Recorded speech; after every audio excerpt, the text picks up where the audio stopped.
저는 그날 밤 은행 상담원의 목소리를 듣는 순간 식탁 모서리를 붙잡았습니다. 고객님, 최근 연금 계좌에서 반복적으로 이체된 내역이 있습니다. 혹시 따님에게 직접 보내신 거래가 맞으십니까? 부엌 수도꼭지에서는 물이 똑똑 떨어지고 있었습니다. 이상하게 그 소리가 제 심장 소리처럼 들렸습니다.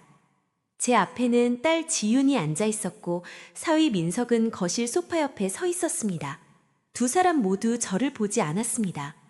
방금 전까지만 해도 엄마가 또 착각한 거야 라며 제 말을 끊던 지윤의 얼굴이 은행이라는 말이 나오자 딱딱하게 굳었습니다.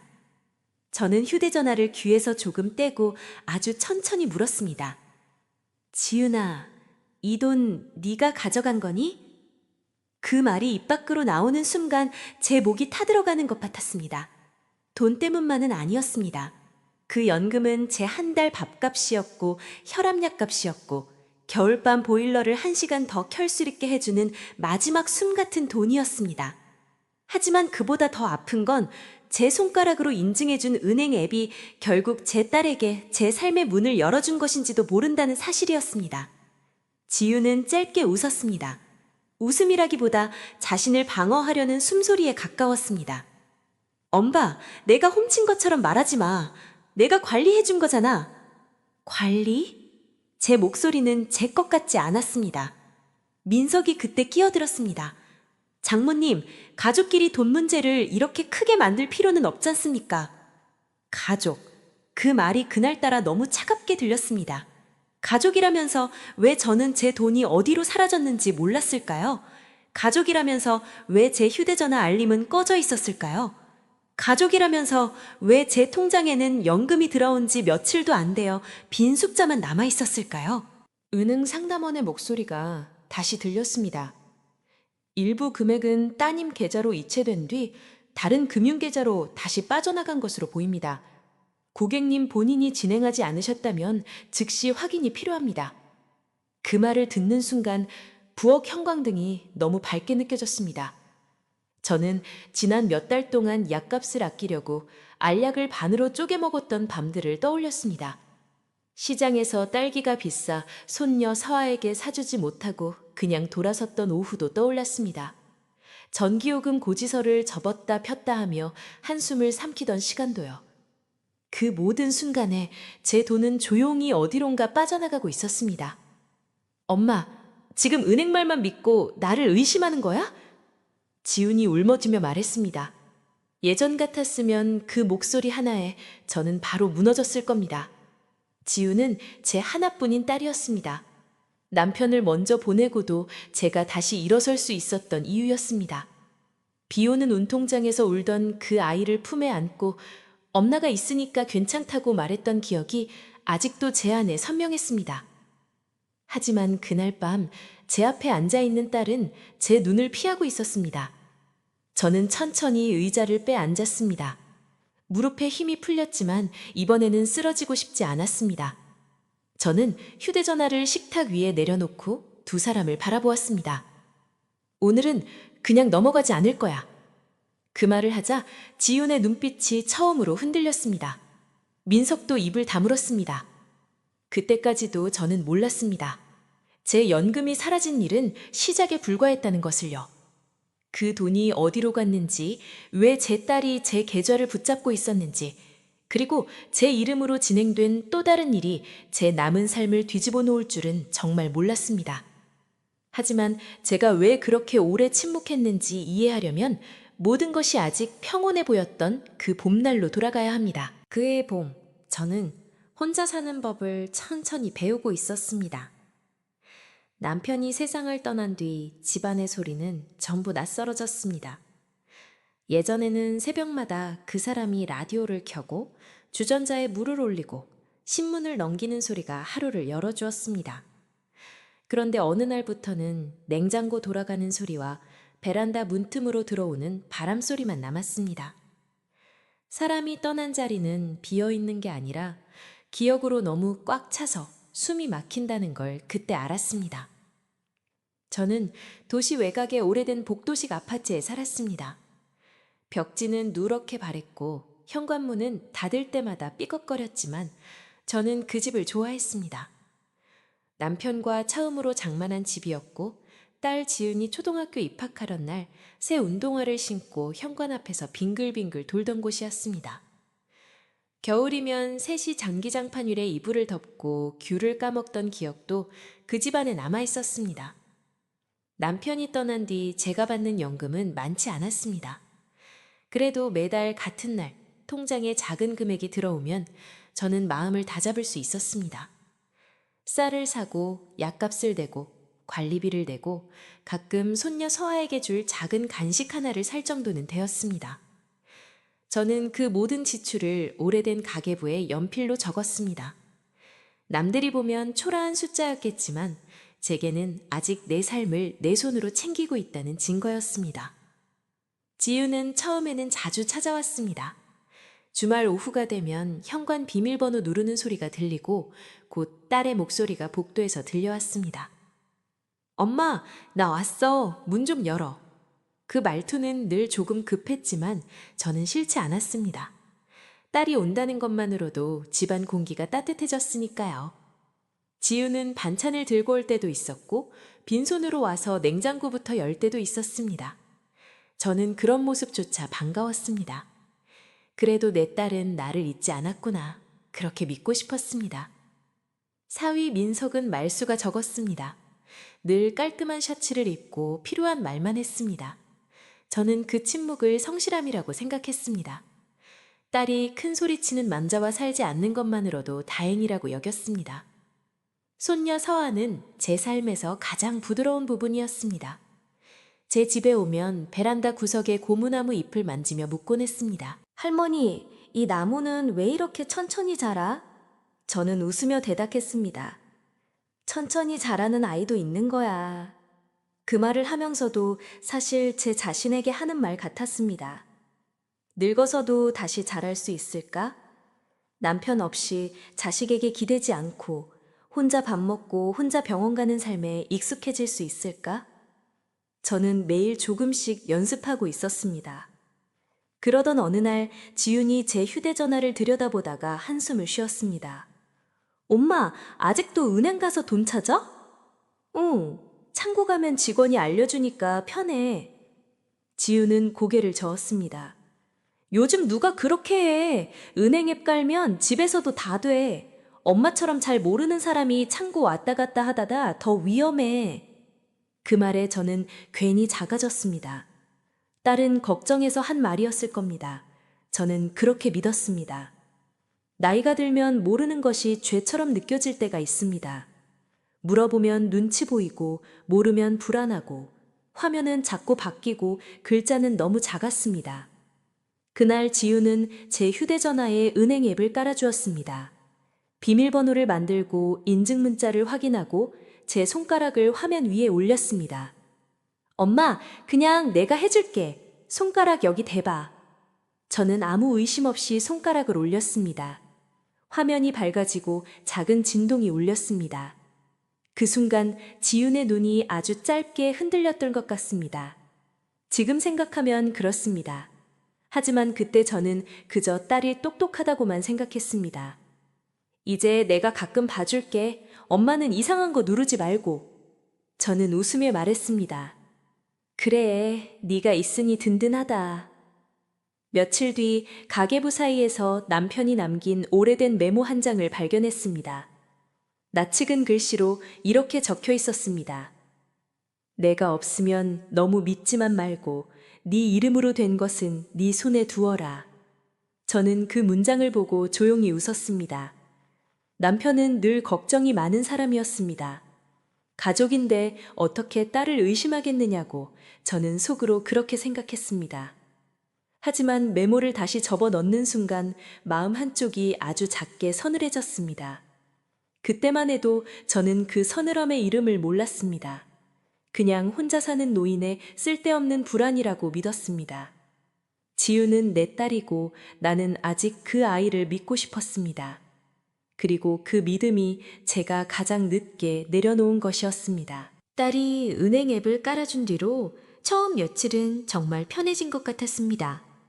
아침에 약을 먹고 식탁에 앉아 휴대전화를 켜면 지훈이 알려준 대로 몇 번만 눌러도 잔액이 보였습니다. 화면은 여전히 낯설었고 숫자는 작았지만 은행까지 버스를 타고 가지 않아도 된다는 사실이 신기했습니다. 저는 혼자 해냈다는 게 괜히 대견해서 휴대전화를 조심히 닦아 식탁 위에 올려두곤 했습니다. 그런데 이상한 일은 아주 작은 순간부터 시작됐습니다. 어느 달 초 약국에서 혈압약을 받으려고 카드를 내밀었는데 약사 선생님이 조심스럽게 말했습니다. 어머니, 혹시 다른 카드 있으세요? 잔액이 부족하다고 뜨네요. 순간 얼굴이 뜨거워졌습니다. 뒤에는 손님들이 기다리고 있었고 약국 안에는 소독약 냄새와 비닐봉지 소리가 섞여 있었습니다. 저는 지갑 안쪽에 넣어둔 현금을 서둘러 꺼냈습니다. 10,000원짜리 한 장이 바닥에 떨어졌고 허리를 굽히는 동안 등 뒤의 시선이 제 어깨를 누르는 것 같았습니다. 제가 날짜를 착각했나 봐요. 그렇게 웃었지만 집으로 돌아오는 버스 안에서 웃음은 사라졌습니다. 연금이 들어온 지 며칠 되지 않았는데 왜 돈이 모자랐을까? 제가 뭘 잘못 계산했나? 관리비가 더 나왔나? 저는 집에 오자마자 가계부를 펼쳤습니다. 쌀, 두부, 약값, 관리비, 손녀 간식. 아무리 더하고 빼도 큰 돈이 빠질 이유가 없었습니다. 저녁에 지윤에게 전화를 걸었습니다. 지윤아, 엄마 통장에 돈이 좀 이상한데. 지윤은 바쁜 목소리였습니다. 뒤쪽에서는 손녀 서하가 뭔가를 찾는 소리와 민석의 낮은 기침 소리가 들렸습니다. 엄마, 내가 전에 자동이체 정리한다고 했잖아. 약값이랑 보험료랑 관리비 빠져나갔겠지. 괜히 겁먹지 마. 그래도 액수가... 엄마는 숫자 보면 더 헷갈리니까 그냥 나한테 맡겨. 그 말에 저는 입을 다물었습니다. 숫자 보면 헷갈린다는 말. 처음에는 딸이 저를 걱정해서 하는 말처럼 들렸습니다. 하지만 이상하게도 그 말은 제 손에서 뭔가를 빼앗아가는 느낌을 주었습니다. 그런데도 저는 더 묻지 못했습니다. 딸이 힘들어 보였고 저는 돈 몇 푼 때문에 자식을 의심하는 엄마가 되고 싶지 않았습니다. 그 뒤로 지우는 제 계좌 이야기를 아주 자연스럽게 자기 일처럼 말했습니다. 엄마, 이번 달은 내가 좀 조정할게. 현금 찾으러 다니지 마. 요즘 위험해. 누가 전화해도 계좌 얘기하지 말고 나한테 먼저 말해. 말만 들으면 모두 걱정이었습니다. 하지만 그 걱정들이 하나씩 쌓이자 저는 제 돈에 대해 묻는 것조차 미안해졌습니다. 어느 날 은행에 직접 가보겠다고 하자 지우는 비 오는 오후에 갑자기 찾아왔습니다. 젖은 우산에서 물방울이 현관 바닥으로 떨어졌고 딸은 신발도 제대로 벗기 전에 말했습니다. 엄마, 왜 굳이 은행까지 가? 내가 그렇게 못 믿어? 저는 당황했습니다. 못 믿는 게 아니라 그냥 확인하려고. 엄마처럼 절 모르는 사람한테 이상한 상품 권하면 어떡해. 내가 엄마 생각해서 그러는 건데 왜 자꾸 사람 피곤하게 만들어? 그 말에 저는 또 물러났습니다. 지우는 제 휴대전화를 가져가 설정을 바꿨습니다. 알림이 너무 많이 뜨면 제가 헷갈린다며 알림을 꺼야 한다고 했습니다. 저는 잠시 망설였습니다. 알림은 그냥 켜두면 안 되니? 지우는 저를 똑바로 보았습니다. 엄마, 못 믿어? 그 한마디에 저는 졌습니다. 부모는 자식에게 그런 말을 들으면 이상하게도 자기 마음부터 의심하게 됩니다. 내가 예민한가? 내가 늙어서 딸을 힘들게 하나? 저는 결국 고개를 저었습니다. 아니야, 믿지. 엄마가 널 어떻게 안 믿어? 며칠 뒤 사위 민석이 처음으로 돈 이야기에 끼어들었습니다. 서아의 유치원 발표회가 끝나고 작은 식당에서 밥을 먹던 날이었습니다. 제가 계산하려고 지갑을 꺼내자 민석이 웃으며 말했습니다. 장모님 연금은 너무 아끼지 마세요. 어차피 나중엔 다 가족한테 쓰일 돈인데요. 농담처럼 들릴 수도 있는 말이었습니다. 하지만 저는 그 순간 숟가락을 놓쳤습니다. 쇠숟가락이 그릇에 부딪히며 짧게 울렸고 지우는 제 눈을 피했습니다. 그날 밤 저는 오래도록 잠들지 못했습니다. 베란다 문틈으로 바람이 들어왔고 식탁 위 가계부 사이에는 남편의 메모가 끼워져 있었습니다. 처음에는 딸이 만든 울타리인 줄 알았던 말들이 시간이 갈수록 제 주변을 조용히 좁혀오고 있었습니다. 그리고 바로 다음 달 제 연금이 들어온 날 아침, 통장에는 제가 평생 잊지 못할 만큼 낯선 숫자가 남아 있었습니다. 거의 텅 빈 잔액. 누군가 제 하루하루를 조금씩 가져간 것이 아니라 한 번에 제 숨통을 쥐고 흔든 것 같은 숫자였습니다. 그날 아침 저는 통장 잔액을 보고도 한동안 움직이지 못했습니다. 휴대전화 화면에는 너무 작은 숫자만 남아 있었습니다. 한 달을 버티기에는 말도 안 되는 금액이었습니다. 저는 앱을 껐다가 다시 켰고 안경을 벗어 옷자락에 닦은 뒤 다시 숫자를 보았습니다. 혹시 제가 잘못 본 것일까? 혹시 다른 계좌를 보고 있는 것일까? 하지만 숫자는 그대로였습니다. 부엌 창밖에서는 아이들이 등교하는 소리가 들렸습니다. 누군가 계단을 뛰어내려가며 웃었고 아래층에서는 오토바이 시동 거는 소리가 났습니다. 세상은 아무 일 없다는 듯 움직이는데 제 식탁 위의 공기만 멈춰 있었습니다. 냉장고 문에 붙어 있는 병원 예약표가 눈에 들어왔습니다. 다음 주에는 혈압약을 받아야 했고 무릎 통증 때문에 검사도 예약해 두었습니다. 그런데 그 돈으로는 약값도 검사비도 관리비도 감당할 수 없었습니다. 저는 지훈에게 전화를 걸었습니다. 한 번, 두 번, 세 번. 연결음만 길게 이어지다가 끊겼습니다. 문자를 보냈습니다. 지훈아, 엄마 통장 좀 이상하다. 전화 좀 해줘. 답장은 오지 않았습니다. 그날 점심, 저는 냉장고에 남은 콩나물과 김치만 꺼내 밥을 먹었습니다. 밥알이 목에 걸려 물을 잡고 마셨습니다. 혼자 먹는 밥이 원래도 맛있지는 않았지만 그날은 씹을수록 입안에 모래가 섞인 것 같았습니다. 식탁 맞은편 빈 의자를 보다가 남편 생각이 났습니다. 그 사람이 있었다면 분명 말했을 겁니다. 은행에 가서 확인하자. 그런데 저는 그 당연한 일을 하지 못하고 있었습니다. 딸을 의심한다는 것은 생각보다 훨씬 무서운 일이었습니다. 저녁이 되어서야 지훈에게서 전화가 왔습니다. 목소리는 지쳐 있었고 조금 날카로웠습니다. 엄마, 나 일하는 중이었어. 왜 이렇게 전화를 많이 해? 저는 조심스럽게 말했습니다. 통장에 돈이 너무 적어. 혹시 네가 뭘 확인한 거 있니? 전화기 넘어가 잠시 조용해졌습니다. 엄마, 내가 말했잖아. 이번 달에 빠질 게 많다고. 그래도 이렇게 많이 빠질 일은. 엄마는 항상 내가 설명해도 못 믿잖아. 그 말에 저는 또 입을 다물었습니다. 못 믿는 엄마가 되고 싶지 않았습니다. 그래서 제 마음속에서 생긴 작은 균열을 손바닥으로 덮듯 눌렀습니다. 그날 이후로 제 하루는 조금씩 줄어들었습니다. 시장에 가면 먼저 가격표를 봤습니다.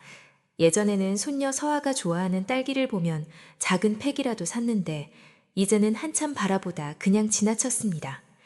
생선가게 앞에서는 고등어 냄새가 고소하게 올라왔지만 저는 콩나물 1,000원어치와 두부 한 모만 샀습니다. 주인이 아무 뜻 없이 물었습니다. 어머니, 오늘은 고기 안 사가세요? 저는 웃으며 대답했습니다. 입맛이 없어서요. 사람은 돈이 부족해지면 먼저 몸이 작아집니다. 걸음도 작아지고 목소리도 작아지고 원하는 것도 작아집니다. 저는 병원 예약을 미뤘습니다. 약은 반알씩 쪼개 먹었습니다.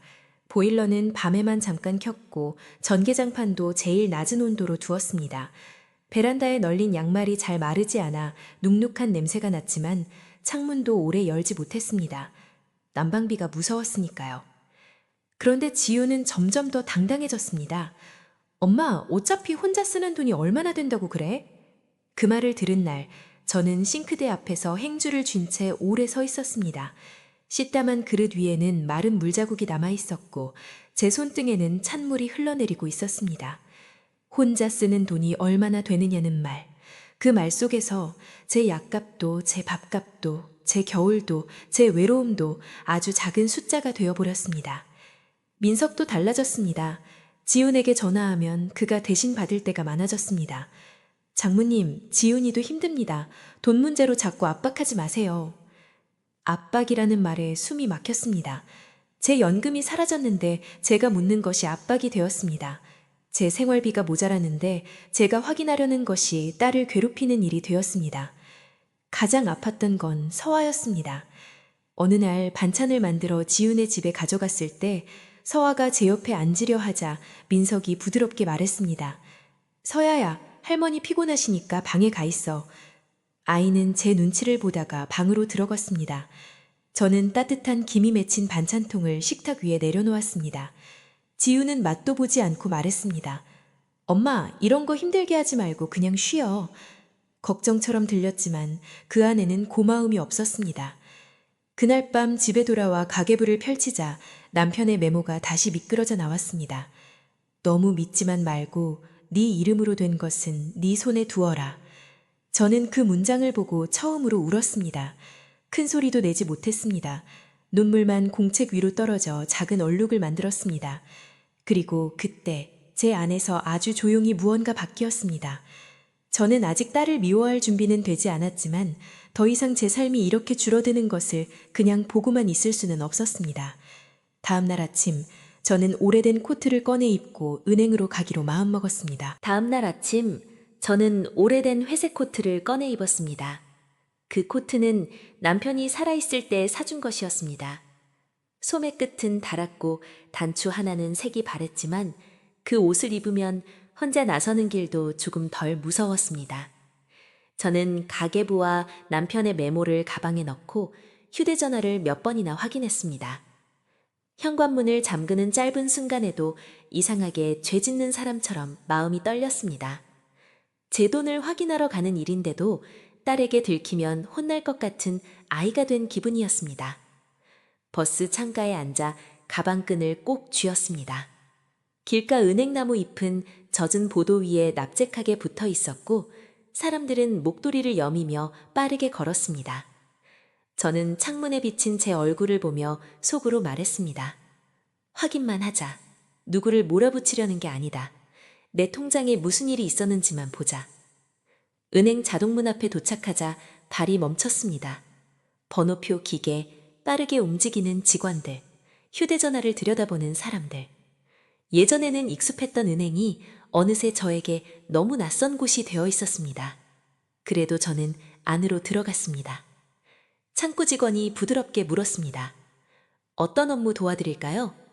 저는 통장을 꺼내며 목소리를 낮췄습니다. 제 연금 통장인데요. 최근 돈이 많이 빠져나간 것 같아서 거래 내역을 보고 싶어요. 직원은 신분증을 확인하고 컴퓨터 화면을 보았습니다. 처음에는 평범한 표정이었는데 몇 초 뒤 눈썹이 아주 작게 움직였습니다. 그 작은 변화만으로도 제 심장은 내려앉았습니다. 고객님, 최근 몇 달 동안 모바일 뱅킹으로 여러 차례 이체가 있었습니다. 모바일이요? 저는 잘 못해요. 제가 한 건 아닌데요? 그는 거래 내역을 출력해 주었습니다. 하얀 종이가 기계에서 천천히 밀려나오는 소리가 이상하게 제 속을 긁는 것처럼 들렸습니다. 종이를 받아든 순간 날짜와 금액 사이에 지윤의 이름이 반복해서 보였습니다. 또 지윤, 다시 지윤, 그리고 제가 모르는 계좌번호 하나. 크고 작은 금액들이 제 생활비와 약값을 잘게 잘라 가져간 흔적처럼 줄지어 있었습니다. 저는 종이를 들고도 한참 말을 못했습니다. 따님 명의 계좌로 간 이체가 많습니다. 기억하지 못하시는 거래라면 확인이 필요합니다. 은행을 나왔을 때 바람이 차가웠습니다. 저는 근처 벤치에 앉아 거래 내역서를 다시 펼쳤습니다. 이상하게 눈물은 나지 않았습니다. 대신 오래 눌려있던 숨이 처음으로 깊게 들어오는 느낌이 들었습니다. 저는 그 자리에서 지윤에게 전화를 걸었습니다. 한참 뒤에야 딸이 받았습니다. 엄마, 또 왜? 저는 종이를 무릎 위에 올려놓고 말했습니다. 나 은행에 다녀왔어. 전화기 너머가 조용해졌습니다. 뭐? 내 통장에서 네 계좌로 돈이 나간 내역을 봤어. 설명해줘. 지윤의 목소리가 갑자기 날카로워졌습니다. 엄마, 왜 나한테 말도 없이 은행을 가? 내가 가지 말라고 했잖아. 그 순간 저는 처음으로 분명히 느꼈습니다. 딸은 돈이 빠진 이유보다 제가 확인했다는 사실에 더 화를 내고 있었습니다. 지윤아, 중요한 건 내가 은행에 간 게 아니야. 내 돈이 왜 네 통장으로 갔는지야. 그 말을 하는데 온몸에 힘이 빠졌지만 저는 물러서지 않았습니다. 지우는 거칠게 숨을 쉬더니 말했습니다. 내가 다 엄마 위해서 관리한 거야. 엄마가 이상한 데 돈 쓸까봐. 저는 눈을 감았습니다. 제가 쓴 돈이라고는 약값, 쌀값, 관리비, 손녀 간식뿐이었습니다. 그런데 제 삶은 딸의 입안에서 이상한 지출이 되어 있었습니다. 오늘 저녁에 너희 집으로 갈게. 민석이도 같이 있어야 해. 제가 그렇게 말하자 지우는 당황했습니다. 엄마, 일 크게 만들지 마. 서아도 있는데 왜 그래? 서아 앞에서 싸우고 싶지 않아. 그래서 어른들끼리 얘기하자는 거야. 그날 저녁 저는 지윤의 집으로 갔습니다. 일부러 반찬은 가져가지 않았습니다. 늘 뭔가를 들고 가야만 딸의 집에 들어갈 자격이 있는 사람처럼 굴었던 습관을 멈추고 싶었습니다. 문을 열어준 민석은 저를 보자마자 미간을 찌푸렸습니다. 장모님, 이런 식으로 오시면 지윤이가 더 힘들어집니다. 저는 신발을 벗으며 말했습니다. 내가 힘든 건 누가 봐주니? 거실 식탁 위에 거래 내역서를 올려놓자 종이 닿는 소리가 생각보다 크게 울렸습니다. 이 돈 어디에 썼니? 지우는 종이를 보지도 않고 말했습니다. 엄마가 나한테 이렇게까지 할 줄 몰랐어. 저는 가만히 딸을 바라보았습니다. 나도 네가 나한테 말없이 이렇게까지 할 줄 몰랐다. 그때 민석의 휴대전화가 울렸습니다. 그는 화면을 보자마자 급히 뒤집었습니다. 짧은 순간이었지만 저는 발신자 이름을 보았습니다. 낯선 금융회사 이름이었습니다. 그 이름이 제 가슴에 차갑게 박혔습니다. 저는 낮게 말했습니다. 그 전화 받아봐. 민석은 딱딱하게 웃었습니다. 제 개인 전화입니다. 내 돈이 네 개인 일에 들어갔다면 이제 개인 일이 아니지. 거실 공기가 얼어붙었습니다. 지윤과 민석은 서로를 바라보았습니다. 아주 짧은 눈빛이 오갔고 저는 그때 알았습니다. 두 사람은 이미 같은 비밀 위에 서 있었습니다. 그날 저는 끝까지 답을 듣지 못했습니다. 하지만 집으로 돌아오는 엘리베이터 안에서 저는 거래 내역서가 든 봉투를 품에 안고 생각했습니다. 오늘의 작은 승리는 답을 얻은 것이 아니었습니다. 그들이 처음으로 당황했다는 것, 그리고 제가 처음으로 물러서지 않았다는 것이었습니다. 현관문을 여는 순간 모르는 번호로 전화가 왔습니다. 저는 망설이다 받았습니다. 전화기 너머의 여자가 제 이름을 확인하더니 조용히 말했습니다. 고객님 명의로 접수된 대출과 관련해서 확인드릴 사항이 있습니다. 그 말을 듣는 순간 저는 신발도 벗지 못한 채 그대로 굳어버렸습니다. 제 연금만 사라진 것이 아니었습니다. 누군가는 제 이름까지 이용하고 있었습니다. 저는 현관에 선 채로 한동안 움직이지 못했습니다. 신발 한쪽은 아직 발에 걸려 있었고 다른 한쪽은 뒤축이 접힌 채 바닥에 비스듬히 놓여 있었습니다.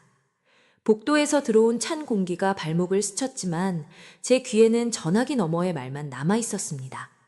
대출. 제 이름으로 접수된 대출. 저는 그런 것을 신청한 적이 없었습니다. 남편이 살아있을 때도 우리는 빚을 무서워했습니다. 없는 만큼 먹고 모자라면 덜 쓰고 급하면 서로 말없이 통장을 열어봤습니다. 빚은 사람의 잠을 얕게 만들고 밥맛을 빼앗는다는 걸 알고 있었기 때문입니다. 저는 겨우 입을 열었습니다. 제가 대출을 신청했다고요? 상대는 조심스럽게 말했습니다. 비대면으로 신청된 건입니다. 다만 본인 확인 과정에서 추가 확인이 필요해 연락드렸습니다. 혹시 따님께서 대리로 진행하신 내용이 있으실까요? 저는 벽에 등을 기댔습니다. 아니요, 저는 들은 적 없습니다. 전화를 끊은 뒤에도 집 안으로 들어가지 못했습니다.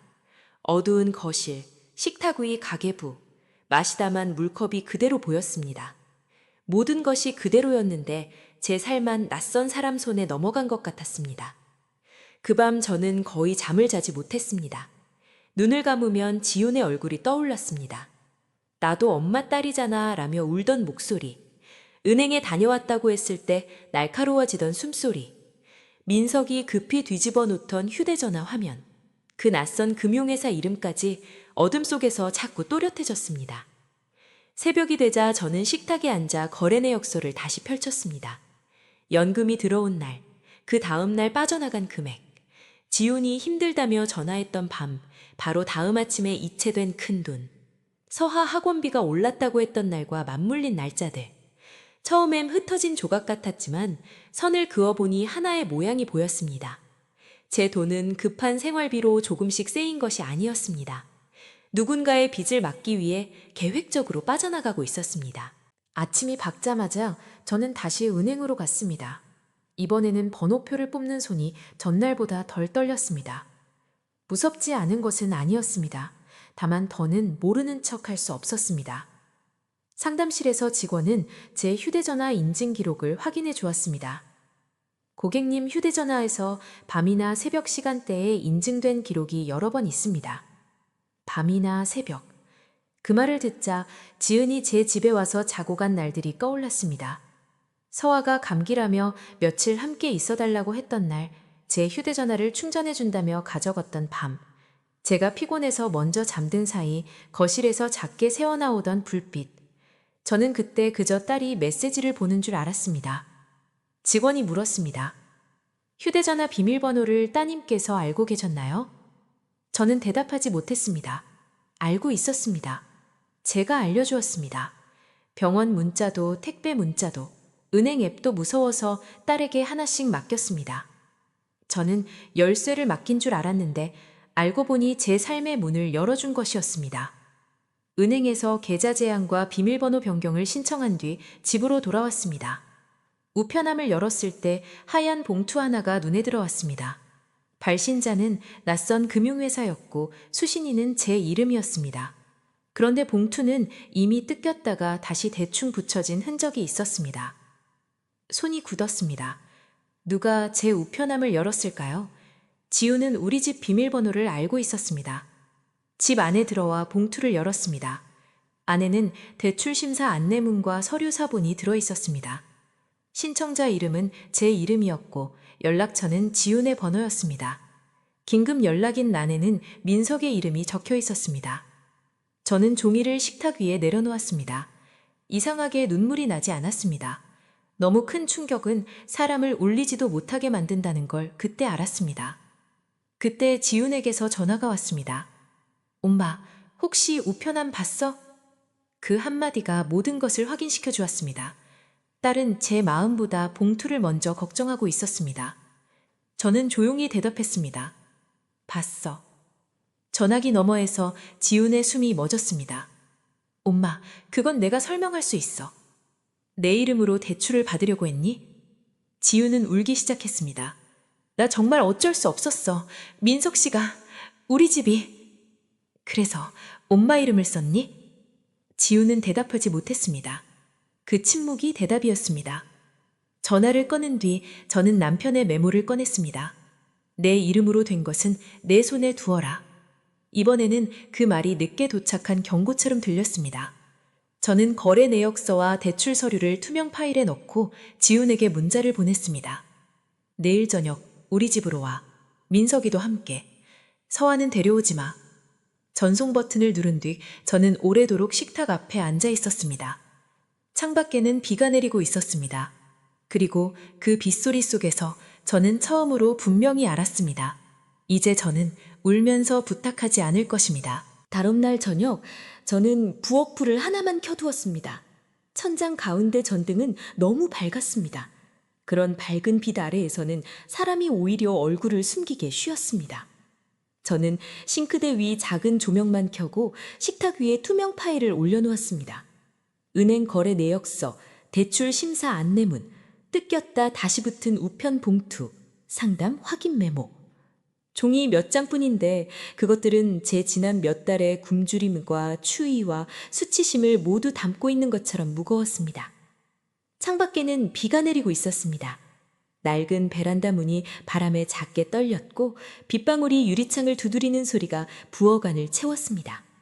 저는 물컵 3개를 꺼냈다가 하나를 다시 찬장에 넣었습니다. 오늘은 차를 마시며 풀 수 있는 이야기가 아니었습니다. 초인종은 약속 시간보다 10분 늦게 울렸습니다. 문을 열자 지훈이 먼저 보였습니다. 얼굴은 붓고 눈가는 빨갰습니다. 그 뒤에 민석이 젖은 우산을 접으며 서 있었습니다. 그는 집 안으로 들어오자마자 바닥에 떨어진 물을 내려다보며 짧게 혀를 찼습니다. 그 작은 소리가 제 안의 마지막 망설임을 건드렸습니다. 제 집에 들어오면서도 제 바닥에 떨어진 물을 귀찮아하는 얼굴. 그 얼굴을 보며 저는 깨달았습니다. 이 사람들은 오랫동안 저를 사람이 아니라 지나가는 통로처럼 여겼구나.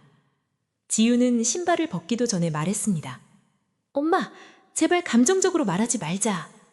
저는 대답하지 않았습니다.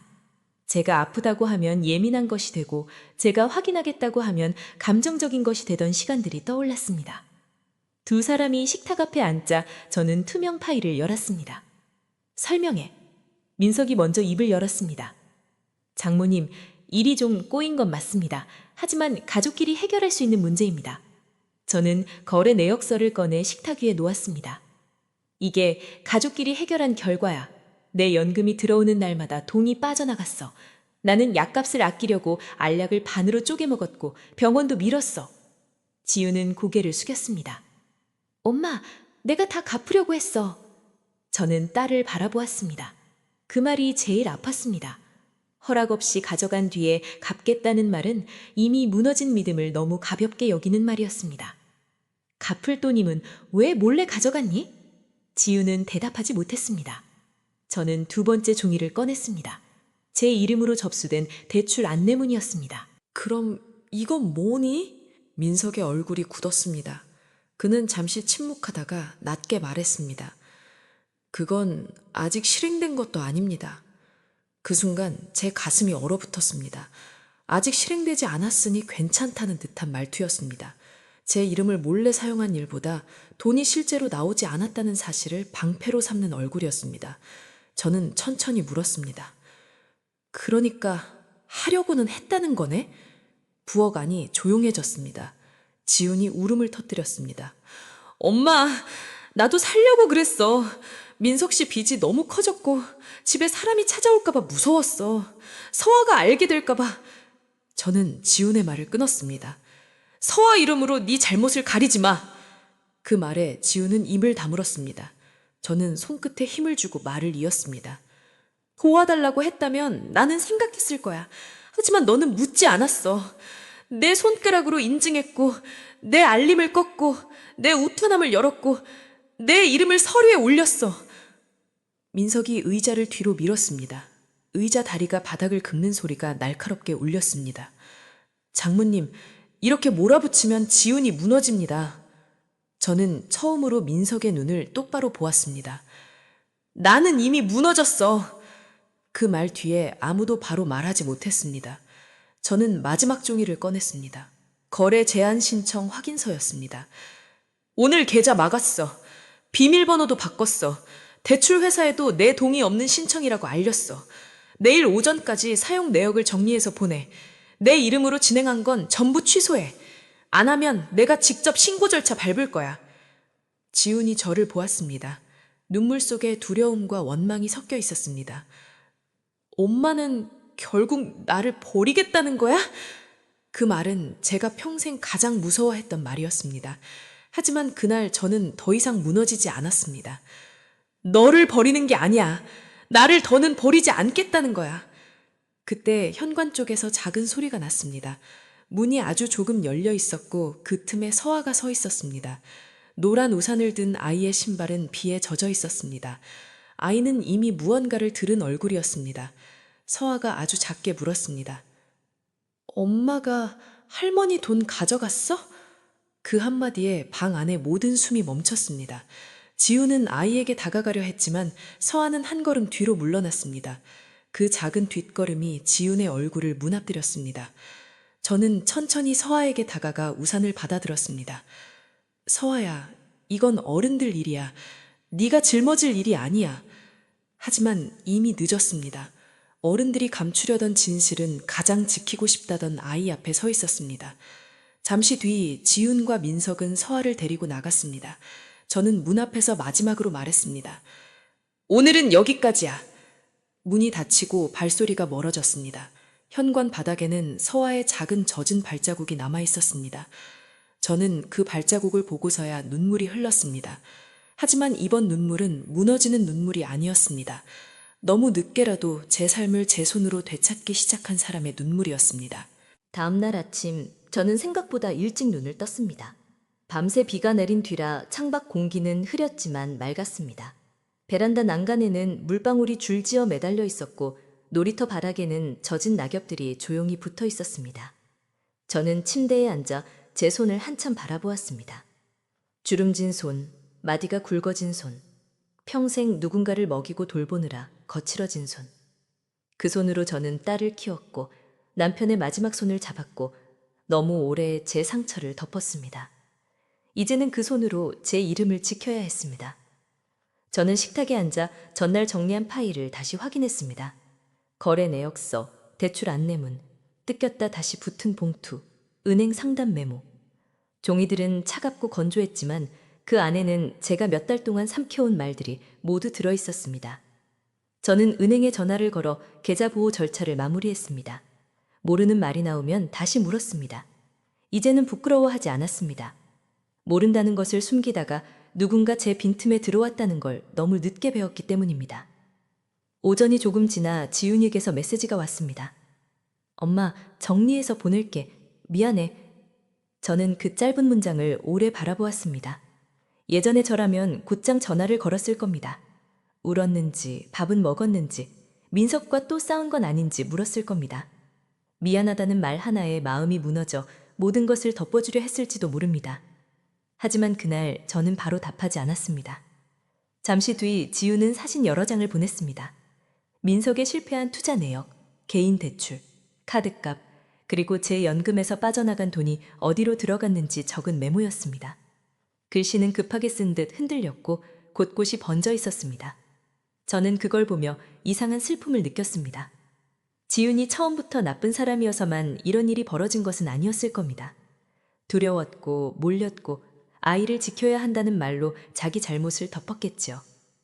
하지만 이해와 용서는 같지 않았습니다. 저는 천천히 답장을 보냈습니다. 돈은 계획대로 갚아. 내 이름으로 된 서류는 오늘 안에 모두 취소해. 당분간 연락은 필요한 일만 하자. 전송 버튼을 누른 뒤 저는 휴대전화를 뒤집어 놓았습니다. 가슴이 아프지 않은 것은 아니었습니다. 오히려 너무 아파서 숨을 천천히 쉬어야 했습니다. 하지만 그 아픔은 예전처럼 저를 무릎 꿇리지는 않았습니다. 며칠 동안 일은 조용히 정리되었습니다.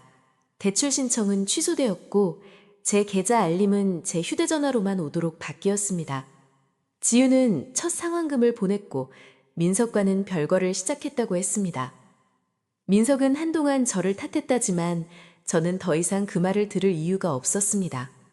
자기 잘못의 결과를 남의 선택 탓으로 돌리는 사람에게 제 귀를 빌려주고 싶지 않았습니다. 며칠 뒤 지우는 혼자 찾아왔습니다. 손에는 직접 쓴 상환 계획서가 들려 있었습니다. 우리는 식탁을 사이에 두고 앉았습니다. 예전 같으면 저는 과일을 깎고 따뜻한 밥부터 차렸을 것입니다. 하지만 그날은 그러지 않았습니다. 지훈이 떨리는 목소리로 말했습니다. 엄마, 내가 잘못했어. 저는 딸의 초췌한 얼굴을 보았습니다. 마음 한쪽이 본능적으로 무너졌지만 무릎 위의 손을 꼭 잡았습니다. 잘못했다는 말은 나한테만 할 게 아니야. 서아에게도 해야 해. 그리고 네 자신에게도 해야 해. 지훈의 눈물이 식탁 위로 떨어졌습니다.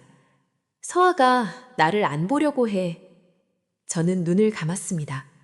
가장 큰 대가는 돈이 아니었습니다. 지훈이 잃은 것은 아이의 믿음이었습니다. 한 번 금이 간 유리처럼 다시 붙여도 자국이 남을 믿음이었습니다. 그건 시간이 걸릴 거야. 저는 그 말만 했습니다. 딸을 안아주지는 않았습니다. 사랑이 없어서가 아니었습니다. 아직 책임을 다하지 않은 사람에게 너무 빨리 품을 내주면 그 사람은 자기 잘못의 무게를 끝까지 들지 못할 수도 있다는 걸 알기 때문입니다.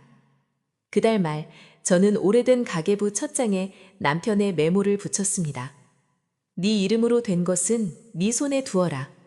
그리고 그 아래에 제 글씨로 한 줄을 더 적었습니다. 가족이라도 내 삶을 대신 살아줄 수는 없다. 그날 저녁 저는 오랜만에 보일러를 조금 더 켰습니다. 두부와 애호박을 넣고 된장찌개를 끓였습니다. 혼자 먹는 밥이었지만 이상하게 쓸쓸하지만은 않았습니다.